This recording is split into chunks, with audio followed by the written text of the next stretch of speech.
G'day and welcome back to the channel, and this is a narrated drone flight I took this morning from my back deck. When I got up this morning, the fog was thick and I thought, hey, I can get some really good shots. So got out the Cinequeen 4K, put it on the deck, fired her up, and this is what happened. Not exactly a lack of excitement in this video, considering it was just a little scenic flight.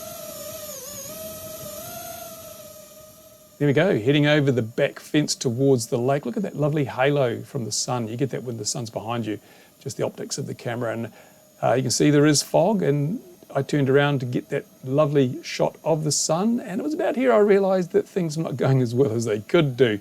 A lack of visibility. The lens was getting really fogged up with all the fog. Yeah, that's what fog does. Droplets of water on the lens was making it very hard to see exactly where I was, what I was doing. So I decided it was time to come back and land before things got any worse, which undoubtedly they would have. And you can see here, the visibility's not that flash. It was actually a lot worse when the adrenaline was pumping, because my option, if things had gone wrong, was just to dump the quad in the lake. So then the fog lifted a bit and I decided to have another flight, and here it is.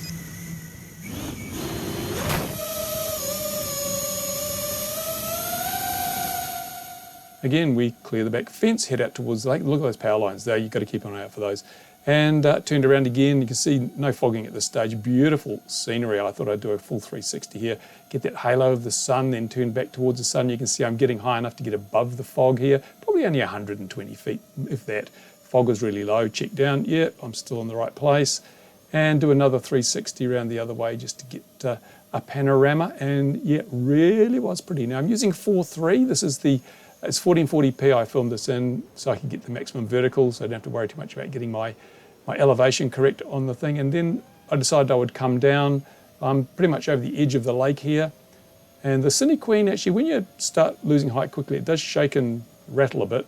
It's a bit shaky on the descent as it goes through recirculating air from the props. And at this stage I realized, yeah, I'm starting to get fogged up again.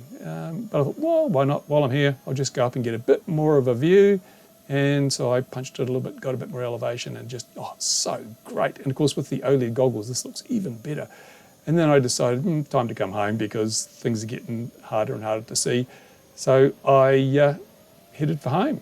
And fortunately this time it wasn't quite as bad as last time. I could see where I was going a whole lot better. But as I say, my contingency plan here, if things had turned to custard and I couldn't see at all where I was going, I was just going to dump this thing in the lake. I said right at the outset that I may end up losing a drone over the lockdown period, but I'm not going to jeopardize people's safety by bursting their bubble or potentially creating a risk for others. So yeah, there we go. I just decided to come home over the fence towards the deck. Things, obviously visibility is not that flash anymore, especially with the sun in your eyes or in your lens.